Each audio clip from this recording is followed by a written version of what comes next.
ভালোবাসতে হবে। আমরা আমরা আমরা গাড়ি চালাচ্ছি, কিন্তু গাড়িটা অনেকে ঠিক মতো ক্লিন করি না। আমরা গাড়ি চালাচ্ছি, গাড়িটা আসলে কবে মেনটেন্যান্স করতে হবে, এটা টাইম ওভার হয়ে গিয়েছে কিনা সেটা আমরা খেয়াল করি না। এটা কিন্তু খেয়াল করতে হবে, কারণ এই জিনিসটা সরকার আপনাকে দিয়েছে। এটাকে যদি আমি প্রপারলি মেনটেন করতে না পারি, এই জিনিসটার আসলে দেখা যাবে লংজিভিটিটা অনেকটা দুর্বল হয়ে যায়, কমে যায়। যে পরিমাণ সময় আমরা ব্যবহারের জন্য আমাদেরকে সরকার দেয়, আমরা সেই টাইম পিরিয়ড পর্যন্ত ব্যবহার করতে পারি না। সুতরাং আমাদেরকে আমাদের এই গাড়িগুলোর ক্ষেত্রে আমরা যেন আমাদের আন্তরিকতা থাকে, আমাদের ভালোবাসা থাকে। কারণ এই যে গাড়িটা আছে বলেই কিন্তু আমি আমার পরিচয়, আমি ড্রাইভার হিসাবে, আমার গাড়ি না থাকলে কি আপনি ড্রাইভার হিসেবে পরিচয় দিতে পারবেন?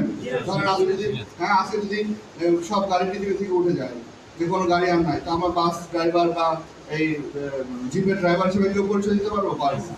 সুতরাং এটাকে দরদ দিতে হবে, দরদ করতে হবে, ভালোবাসতে হবে, আর যত্ন নিতে হবে।